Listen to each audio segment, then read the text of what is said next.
And now, here's your host of Shaping Success, Wes Tankersley. What is up, everyone? We are back with a little more morning coffee. Myself and Robert Watson going through his book today, Ars Victorious. We are in chapter 20-something. It's called All In. 20-something. 20-something. I'll have to look. I didn't even look at it. All in 26. 26. Yeah, I mean, we're gonna get through this one, and then we're gonna have to move on to the next one, aren't we? That's it. I got to get the next one written. Oh, Yeah, Lord. Okay. Hopefully the next one is, it's a process, right? Yes. And that's the thing. It's like the process of what do you got to do it again, and it's going to be easier the second time, hopefully. Well, I mean, it'll be the third time, right? Don't you have a novel you said that you're writing? Mm-hmm. And the novel should be out this fall. I'm still, believe it or not, still grinding away at it. The one thing that happens in the edit phase of writing a book is it takes flipping forever. Yeah. Because you end up reading the book, because remember, a novel's not chapters, even though it is. It's a whole contiguous story. So you're trying to make sure that your story is perfectly fit across it. And so it really, when you're at 450 pages, you read it like 30 times all the way through. It's a lot. It's got to get boring. It's got to get boring after a while, right? Oh. Well, it does. And then the next breath, when you're done, you feel sad because you're leaving the characters because they're in your head. Yeah. So a little mix of both. Well, thanks for joining us, everyone. If you have not yet, there is a link in my bio. You can go to Shaping Success with Wes Tankersley on YouTube. Subscribe, get in on the conversation. We got Nikki over there on the YouTube. Steffi over here on Thanks for hanging out with us. We are here live on TikTok as well as multiple other places, but you can come check it out. Make sure you go subscribe to the channel. We're trying to grow it over there. We were talking about the shorts on YouTube, and it's kind of funny. There's no rhyme or reason. Usually it's when someone has an opinion about something that we had said, which is, why we do what we do. We want to hear what they have to say. And absolutely, we'll get thousands of views on one short, and then we'll get, couple hundred on another. So there's no rhyme or reason why they take off, but we appreciate you guys paying attention, subscribing, and absolutely all your comments and all that stuff. So, well, let's get into this chapter. Tell us a little bit about it. So All In is a story that begins, as I told you once before, I had this phase where I was trying to break into the NFL. And so I kind of had to give up my dream of being a quarterback because a friend of mine who eventually ends up in the Hall of Fame says, listen, come play tight end for me. Well, the problem was I was 235 pounds, right? And 235-pound tight end pretty much gets thrown around. So I went into the off season with the intention of adding 25 pounds of muscle. Mm-hmm. So, and that's basically a lot of gym. So for me, I couldn't just add 25 pounds of muscle. I had to create a goal. So my workout partner and I decided our goal was going to be to bench 500 pounds, right? Bench north of 500 pounds. Don't ask why. You're young. You're stupid. It makes no sense, right? Up until that point, though, what was the closest you got to 500 pounds? Because I'll tell you what, I'm not able to squat that much, but bench, that's insane. Yeah. So, we work out with like 225, right? And 275, 3.25, right? But you're really not going much north of 400. But we decided that was the important goal, right? Yeah. And the goal was to get down and to bench it twice. And so we had worked, and it was about 3 months of work. And we're kind of at that point where we're ready to go. And we got out there and we kind of repped through 225. And this is the first time I had seen 515 because that's what the number was with all the plates on the rack. And so in essence, what you don't realize is the bar bends. Oh, yeah. Okay. Because you have so much. So I had 3 spotters, one on each side, right, and one over me. And so I'm sitting there looking at the bar going, that's like a little Volkswagen, right? As far as weight is concerned. How many plates is that? Is that 8 plates total? Or is that? I think, what was it, like 40 something, but it was, I think it was 8. Yeah, it was just a staggering amount of weight that you're looking at. And so the bar had this little bend in it, right? Mm-hmm. Already on the rack. And so my strength coach, was really great. He comes up to me, he says, "You got this. You got this. This piece of cake for you. You got this." And I'm like, okay. And the reality is you just can't get under that bar with any kind of other attitude than I've got this, because you're absolutely screwed if you don't, right? Yep.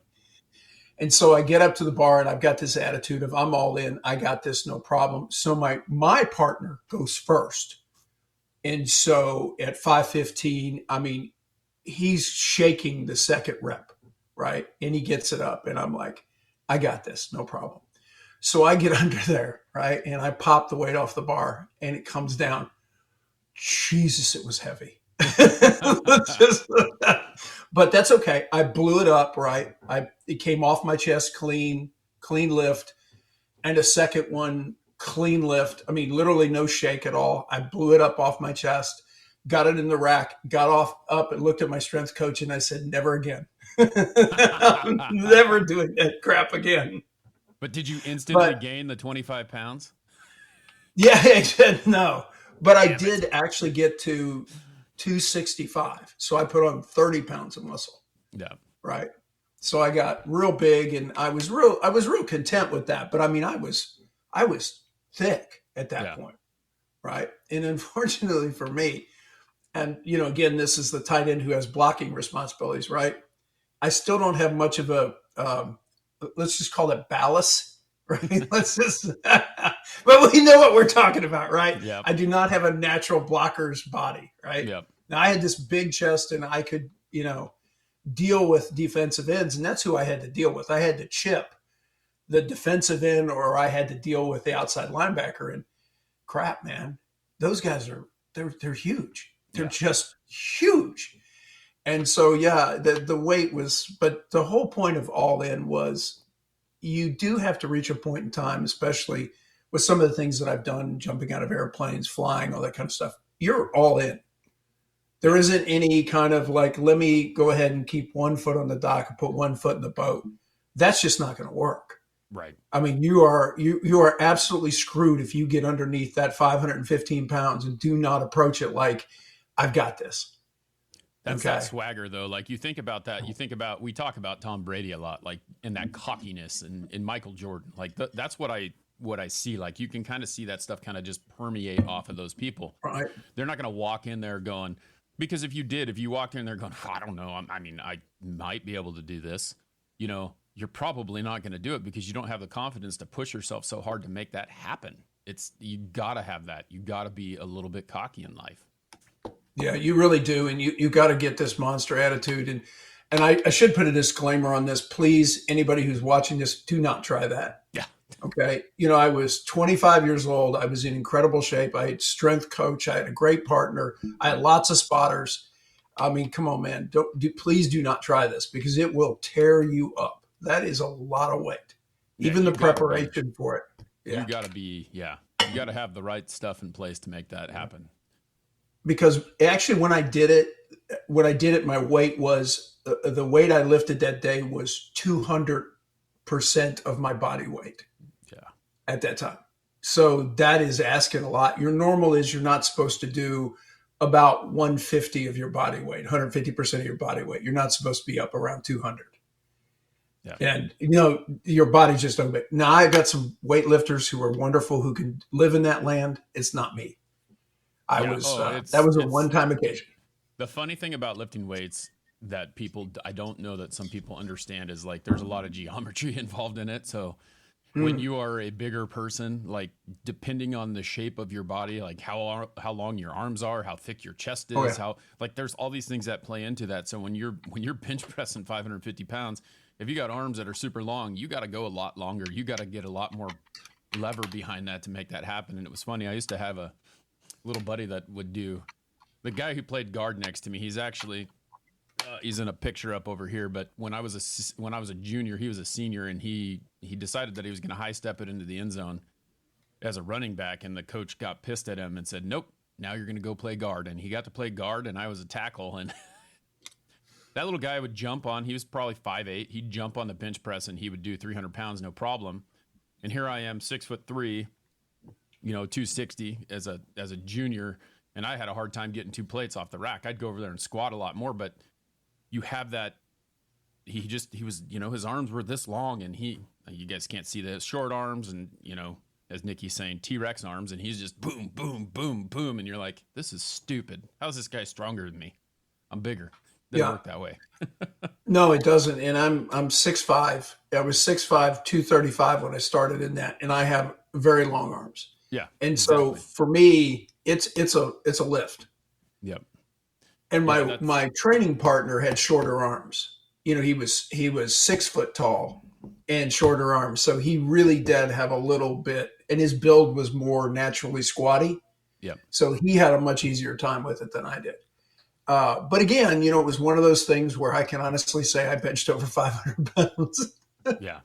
But I mean, I remembered the story because one of my kids asked me about it. So that's why I put it in the book, because the attitude of being all in, when you get underneath that weight, and when I push that weight off the rack, right, I was all in.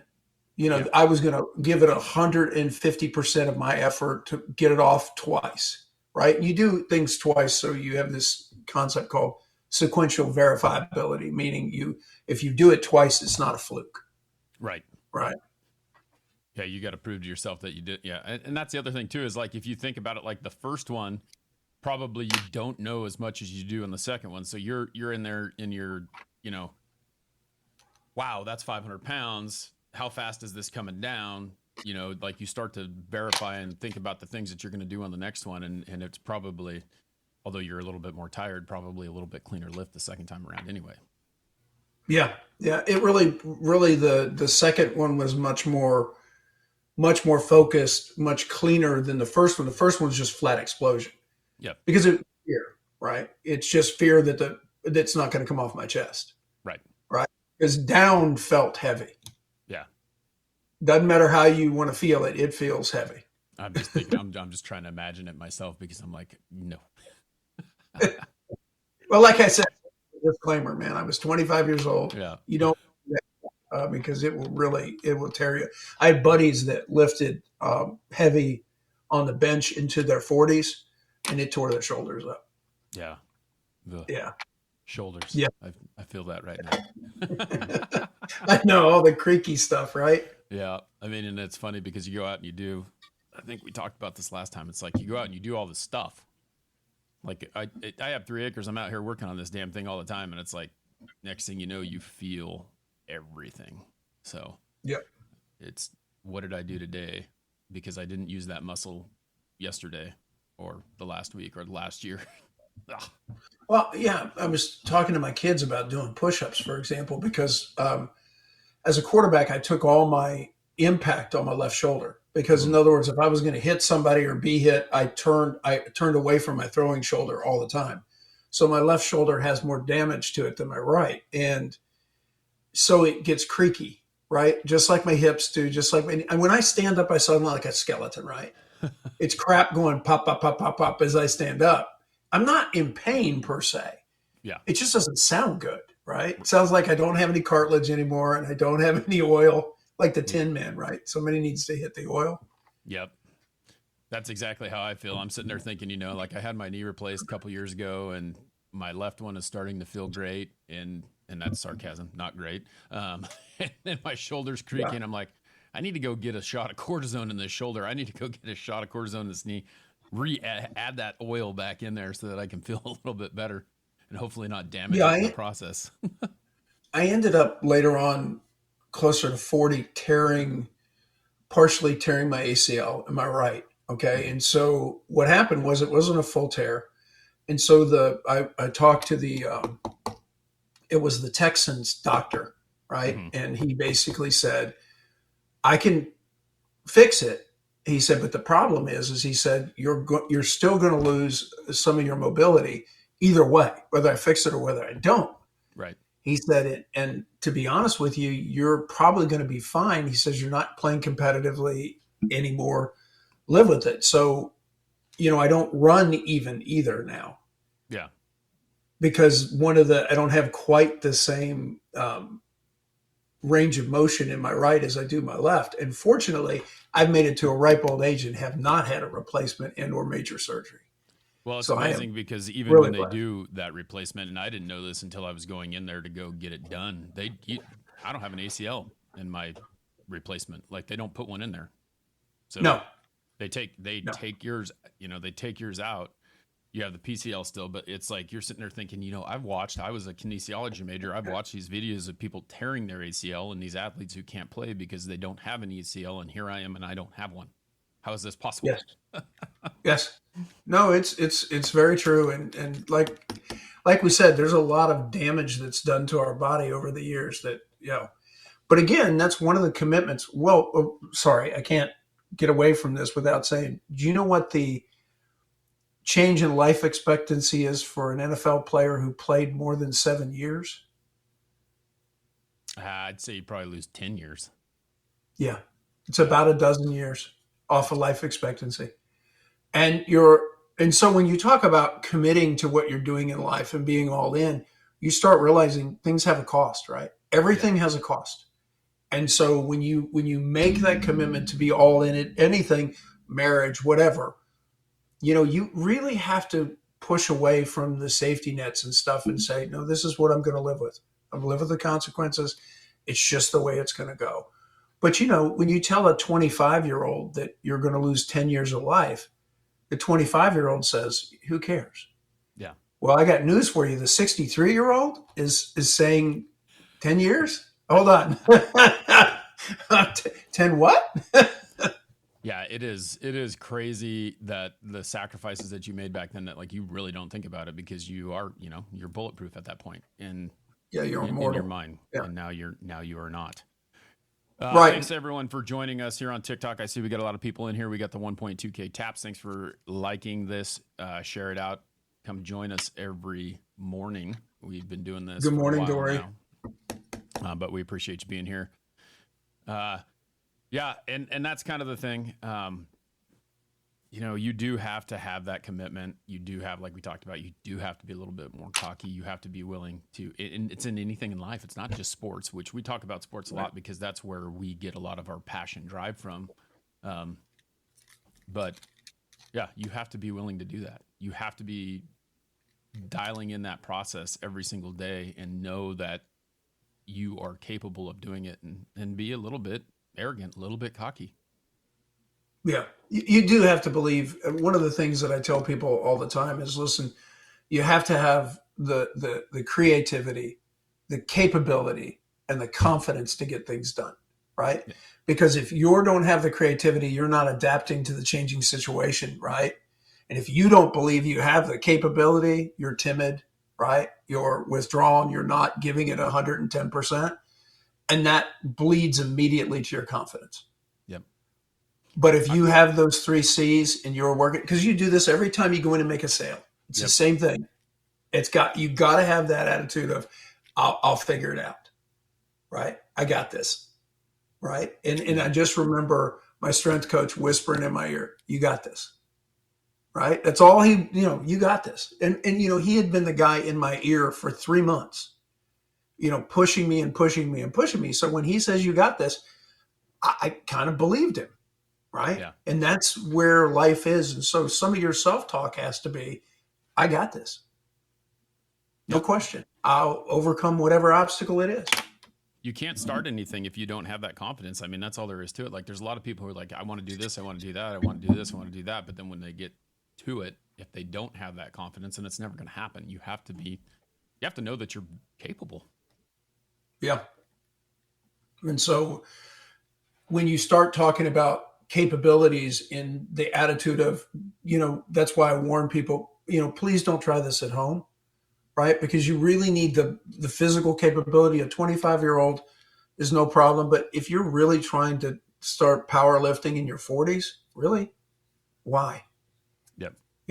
Can you find another objective, something that is less destructive? Yeah, and it's funny because you think about that, like you look at some of these people and your life changes I mean, Right. you don't work out the same way today that you did 20 years ago, 30 years ago, 40 years ago, because now it's a more of a function thing, right? Like you need to be able to work out. You need to do the things that you need to do in order to survive and continue moving. Not as powerful, but more in a, I'm lost for words right now, but more like you lift weights like you do cardio lifting. That's what it is. Like it's not strength anymore, it's cardio. You do as much as you can to continue to keep yourself strong enough to make it happen.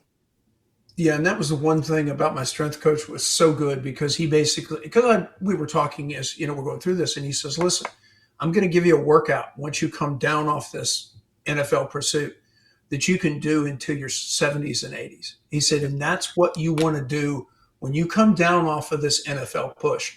You want to go to a workout that you can do for the rest of your life." Yep.